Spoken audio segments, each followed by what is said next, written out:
Bayangkan malam tanpa lampu, hanya suara ombak dan gesekan daun.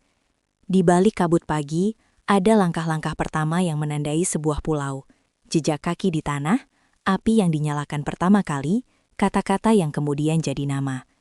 Ini cerita tentang mereka, manusia yang pertama menetap di Pulau Jawa, antara bukti batu dan cerita lisan. Bagaimana mereka hidup, bertahan, dan menulis warisan yang bertahan hingga kini. Malam menutup seperti kain tebal. Ombak memecah di bibir pulau, mengembalkan kerikil dan serpihan rerumputan. Di tepian sana, di bawah langit penuh bintang, sekelompok manusia yang baru menjejakkan kaki menaruh sisa perahu terimut di pasir. Mereka mengangkat wajah, angin membawa aroma hutan dan bau laut. Yang tertua meraih sebuah batu, mengetes permukaannya. Batu ini bukan sekadar alat, ia saksi awal sebuah pernyataan. Kami akan tinggal di sini. Sisa-sisa alat batu yang kita temukan ribuan tahun kemudian. Serpihan kapak, pengikis, mata panah, menceritakan rutinitas. Berburu babi hutan, memancing ikan di terumbu yang dangkal, mengumpulkan umbi dan buah liar. Namun di balik teknik, ada kebiasaan yang lebih halus. Penempatan perapian di dalam gua, ruang kecil untuk merawat anak yang demam, aturan tidak tertulis menaruh bahan beracun jauh dari jalan ternak. Di suatu pagi, seorang perempuan menaruh biji di celah batu, sebuah gerak yang tampak kecil, namun menandakan gagasan bertahan, menyimpan makanan untuk musim kering. Itu adalah sinyal pertama pergeseran menuju tingkatan kehidupan yang berbeda. Mereka bukan penjelajah yang datang lagi dan lagi tanpa ikatan. Ada kalanya kapal-kapal lain muncul di cakrawala, membawa orang lain yang bercelana berbeda, bahasa lain di bibir. Interaksi itu mengirimkan teknologi baru, kultur baru, dan perlahan, jaringan pertukaran terbentuk. Batu obsidian dari pulau tetangga untuk pisau yang lebih halus, cangkang mewah untuk perhiasan. Pada akhirnya, pulau yang dulu terasa asing, perlahan menjadi tempat bertempat tinggal. Jejak kaki di pasir bukan lagi petualangan, melainkan awal permukiman. Gua-gua di punggung bukit menyimpan lebih dari tempat berteduh. Di dinding batu, tangan-tangan yang sudah mati menempelkan pigmen. Garis-garis bercerita tentang rusa, manusia bertanduk, dan kapal-kapal kecil. Lukisan itu, yang bertahan jauh lebih lama dari kulit manusia, adalah komunikasi pertama. Sebuah catatan kolektif tentang apa yang penting. Hewan buruannya, musim angin, ritus peralihan.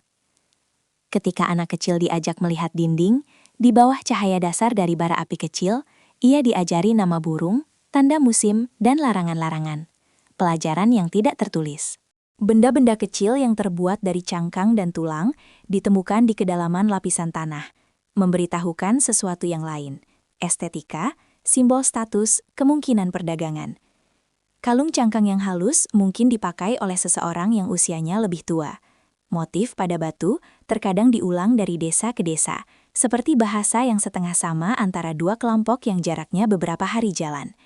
Seni gua adalah arsip pertama, dan yang membaca arsip itu adalah komunitas, suatu jaringan yang menyimpan memori generasi. Ada pula cerita lisan yang menggerakkan tanah, mitos tentang leluhur yang muncul dari laut, tentang seorang pahlawan yang mengajari orang bertani, tentang seorang perempuan yang membawa api dari mempelai jauh.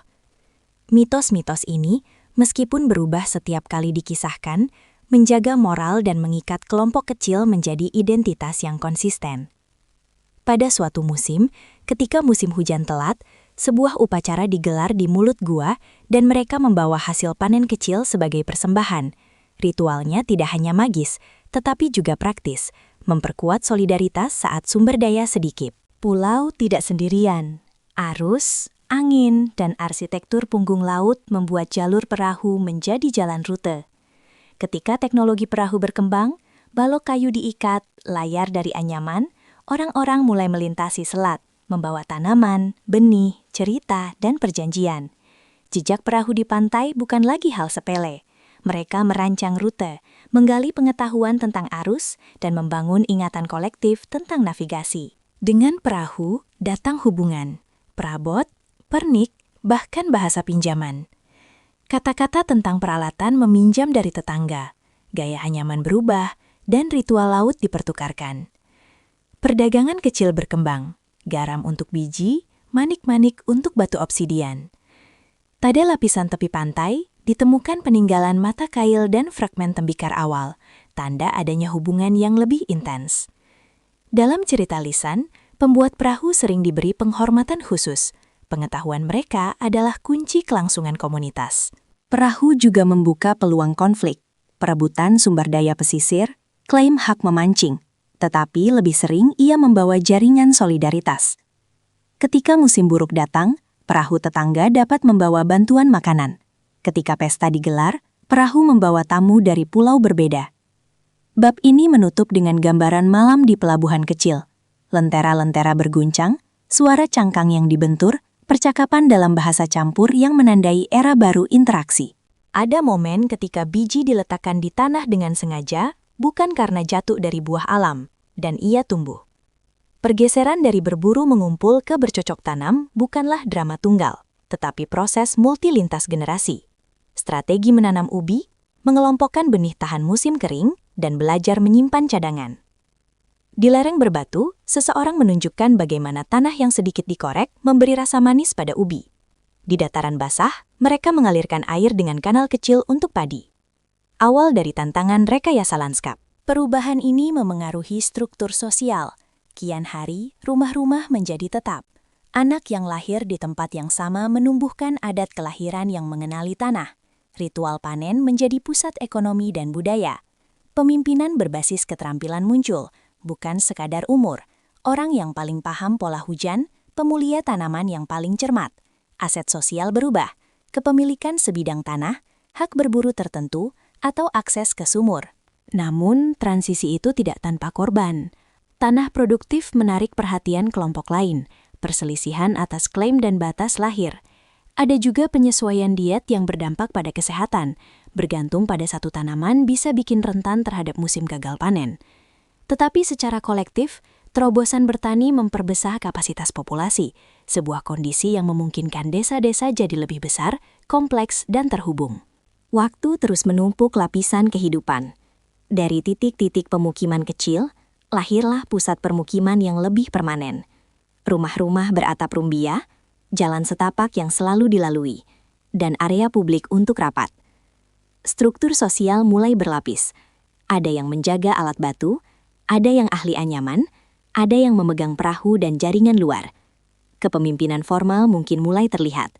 Orang yang dipercayai menjadi mediator saat konflik, atau menjadi perantara saat ada delegasi tetangga. Pada suatu sore, di alun-alun kecil, seorang pemuda mengangkat sebuah raut karya, pahat batu yang dianggap melambangkan keamanan. Perayaan kecil menyusul, cerita tentang leluhur, makan bersama, dan pengesahan aturan baru. Siapa yang membawa anjing ke pemukiman, siapa yang mengurus perapian bersama, dan aturan kelola air. Norma yang tampak sederhana ini menjaga ketahanan komunitas ketika badai datang. Permukiman juga menjadi saksi akulturasi, pernikahan antar kelompok, bentuk pakaian yang baru, dan ritual yang berubah.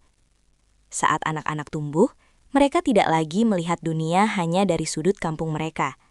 Mereka mendengar kisah dari perahu tetangga, melihat benda asing, dan mendapatkan identitas yang menggabungkan banyak jejak. Disinilah cerita penghuni pertama berlanjut bukan sebagai kisah satu generasi, tetapi sebagai narasi yang diukir berlapis antara adaptasi, konflik, dan kreativitas. Bahasa tumbuh perlahan, seperti akar yang menyusup ke retakan batu. Di kampung-kampung tepi pantai, kata-kata pertama tentang laut adalah bunyi-bunyi praktis, petunjuk arah arus, nama-nama ikan, cara memanggil perahu. Namun ketika generasi bertumpuk, bunyi berubah menjadi tanda. Tanda menjadi nama. Nama tempat lahir dari sebuah peristiwa. Bukit yang memuntahkan batu merah diberi nama oleh seorang tetua, dan nama itu menempel, diwariskan pada cucu-cucu yang akan datang. Pertukaran antar komunitas memperkaya kosakata. Kata untuk dayung, kata untuk barbe, pinjam-meminjam seperti benih. Beberapa kata dari pulau sebelah masuk ketika pembuat perahu mengajari mereka menenun layar dari daun lontar, dan sebaliknya istilah pertanian dari daratan bergeser ke pesisir saat teknik irigasi dipertukarkan. Dalam cerita lisan, ada satu kisah menempel.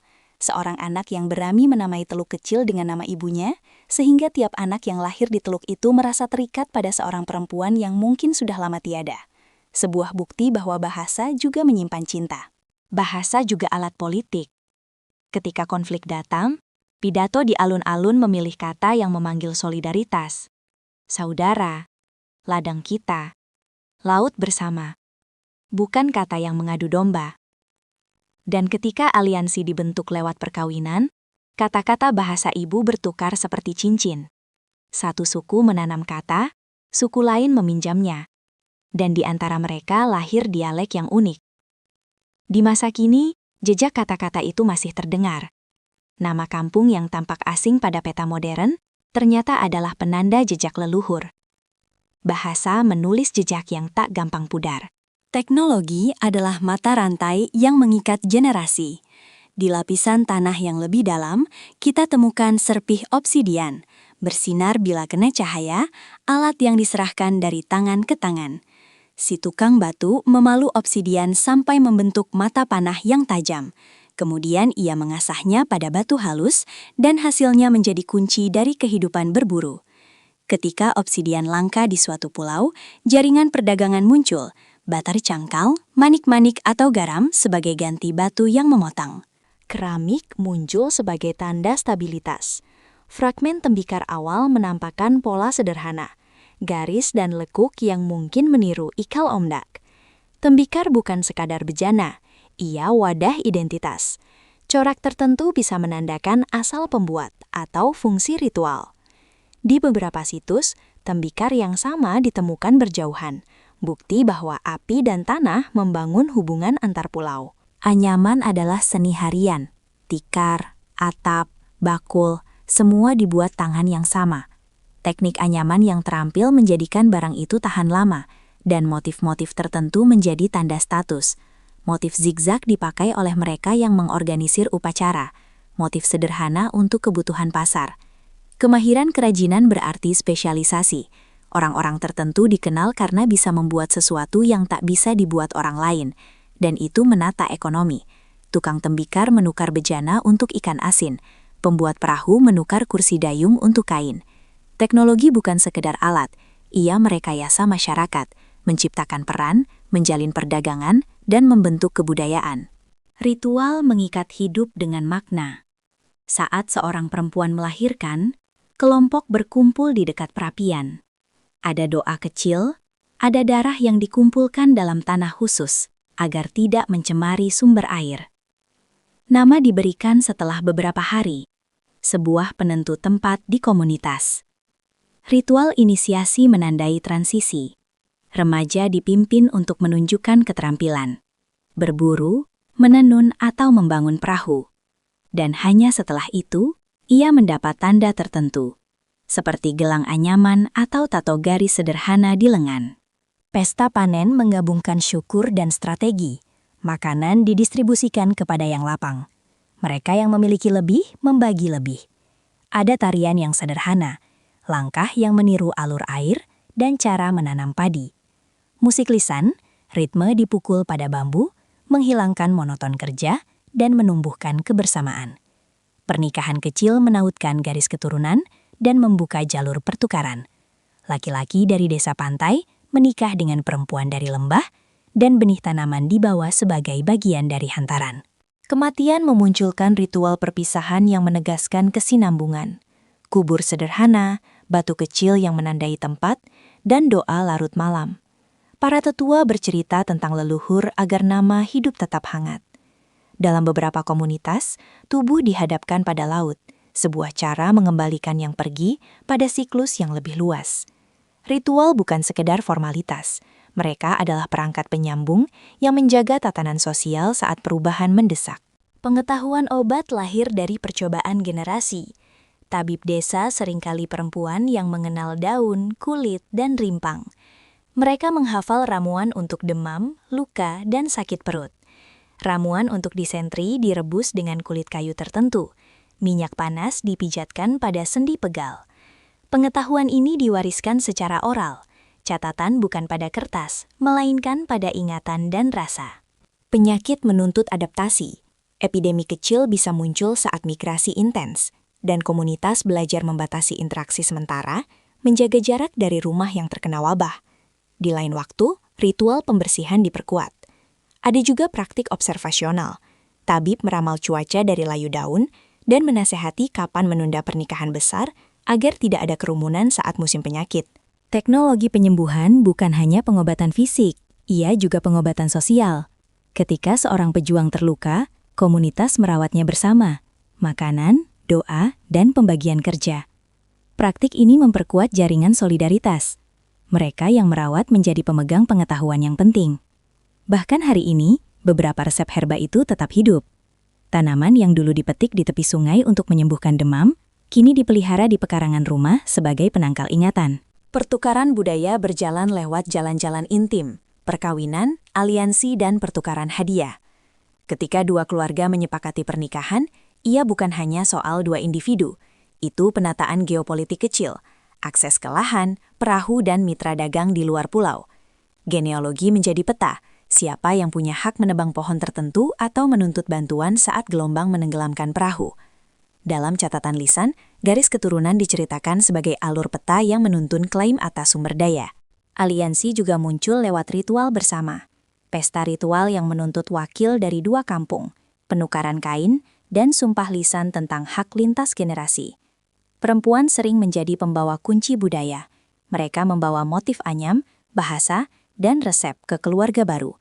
Itulah sebabnya perkawinan dianggap transformasi sosial yang strategis. Genealogi bukan sekadar dokumen, ia alat legitimasi. Seorang tetua bisa menunjuk leluhur yang pernah menanam pohon ceri di sebuah bukit dan klaim itu memberi bobot historis atas hak pemakaian. Melalui perkawinan dan garis, budaya berlapis. Tradisi baru lahir dari pertemuan lama dan identitas masyarakat menjadi mosaik, sebuah kombinasi jejak laut, darat, dan manusia. Konflik tak terelakkan, sumber daya terbatas, datangnya kelompok baru, atau kesalahpahaman atas batas ladang. Namun, komunitas awal punya mekanisme penyelesaian yang khas, rapat muka ke muka di alun-alun, mediator yang dihormati, dan ritual damai yang melibatkan simbol, seperti memberi bulu burung atau membagi padi. Kekuatan dalam konflik sering bukan soal siapa paling bertenaga, melainkan siapa yang paling dipercaya menjaga norma. Ada juga konflik yang bereskalasi, perebutan lahan subur atau akses ke tambak. Ketika itu terjadi, beberapa pemuda bergabung membela kampungnya. Di lain waktu, kata-kata yang disampaikan pada mimbar bisa memulihkan keadaan. Penting, resolusi lokal beroperasi pada prinsip pragmatis, mencari solusi untuk memastikan masa depan yang saling bergantung. Pembalasan total jarang menjadi pilihan berkelanjutan. Lebih sering muncul komitmen damai dengan syarat-syarat, batas jelas, kompensasi, dan upacara penandatanganan. Dalam banyak kasus, peran tetua sangat penting. Mereka menjadi penimbang yang mempertahankan keseimbangan antara hak prioritas dan kebutuhan generasi kini. Konflik lalu menjadi titik pelajaran. Aturan baru ditetapkan, tradisi dilengkapi agar tidak jatuh pada kebuntuan kali berikutnya. Arsip di komunitas awal bukan lembaran kertas, melainkan beragam bentuk. Motif anyaman yang menandai musim, pola-pola pada tembikar yang menandai fungsi, dan cerita yang diulang pada musim yang sama setiap tahun. Mereka menaruh memori pada benda, perahu yang dipahat dengan tanda keluarga, batu penanda di batas ladang, atau pipa bambu dengan coretan simbol. Ketika generasi tua meninggal, ada ritual penyerahan arsip, momen ketika pengetahuan esensial disampaikan secara resmi pada penerus.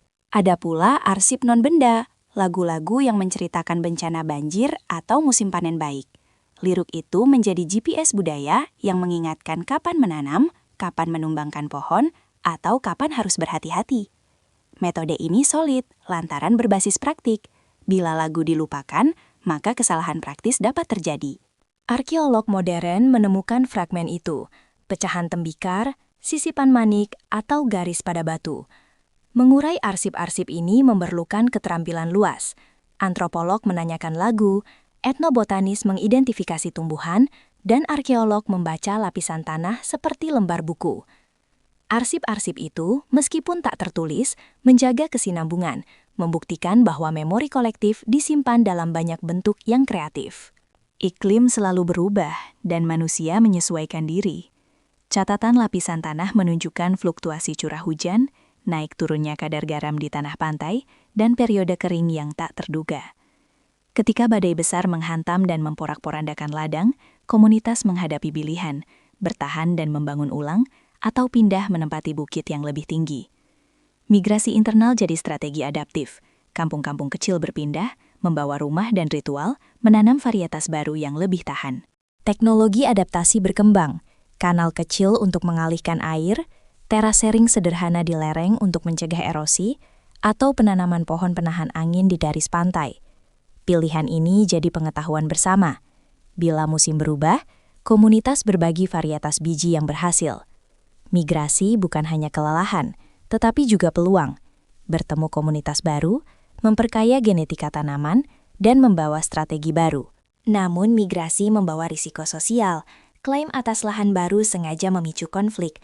Adaptasi dapat memutus ritual lama, dan generasi muda sering kehilangan hubungan langsung dengan jejak leluhur. Meski demikian, dinamika ini menunjukkan kemampuan manusia awal menghadapi krisis. Mereka tak hanya menunggu, tetapi bertindak, mencipta solusi yang diwariskan ke generasi berikutnya. Seiring teknik irigasi berkembang, pola pertanian berubah, dari tabur rawat sederhana ke pengelolaan lahan yang lebih terencana. Kanal kecil dibangun pada dataran basah, petak-petak sawah dikelola secara kolektif, dan muncul peran spesialis, pembuat cangkul khusus, tukang giling padi, pembuat jerami yang rapi. Dengan spesialisasi, pasar lokal lebih aktif. Jaringan barter berubah menjadi pasar rutin, di mana ikan diasinkan, tembikar dijual, dan kain ditukar untuk peralatan. Spesialisasi meningkatkan produktivitas tetapi juga ketergantungan. Permintaan terhadap tukang perahu atau terampil tembikar menjaga mobilitas ekonomi. Siapa yang bisa membuat perahu lebih baik akan mendapat akses perdagangan luar. Pemimpin ekonomi baru muncul, orang yang mengkoordinir distribusi air, yang menyimpan cadangan biji, atau yang menjadi perantara perdagangan antar desa. Peran ini menuntut kepercayaan, dan bila kepercayaan itu retak, ekonomi lokal rawan. Perubahan ini menggairahkan dinamika budaya. Kerja kolektif di ladang menghasilkan syair kerja, pasar jadi ruang pertukaran cerita, dan spesialis menciptakan sekolah informal untuk murid yang ingin belajar. Di balik hasil panen tampak jaringan sosial yang kompleks. Ekonomi bukan sekedar kebutuhan, tetapi cara komunitas mereproduksi dirinya. Jejak penghuni pertama Pulau Jawa hidup dalam nama sungai, motif kain, dan pola garis pada tembikar. Itulah warisan mereka. Ketika kita berdiri di bukit yang menghadap laut modern, bayangan perahu kuno seakan tersisa pada riak ombak. Warisan itu menuntut penghormatan, konservasi situs arkeologis, pengakuan pada kosakata lokal, dan pengarus utamaan pengetahuan tradisional dalam pendidikan. Mencatat kembali sejarah berarti memberi ruang pada banyak suara, yang meninggalkan jejak di batu dan yang menyimpan cerita di mulut. Arkeologi modern membantu memverifikasi, antropologi memberi konteks, dan generasi sekarang bertugas melestarikan, bukan untuk mengkultuskan masa lalu, tetapi untuk memahami cara manusia bertahan, berinovasi, dan berbagi. Pulau Jawa adalah tarikan napas panjang yang menyimpan ribuan musim hidup. Jika kita merawat jejak itu, kita merawat kemampuan manusia untuk saling belajar. Dari batu, dari api, dari perahu, dan menulis masa depan dengan kearifan yang lahir dari masa lalu.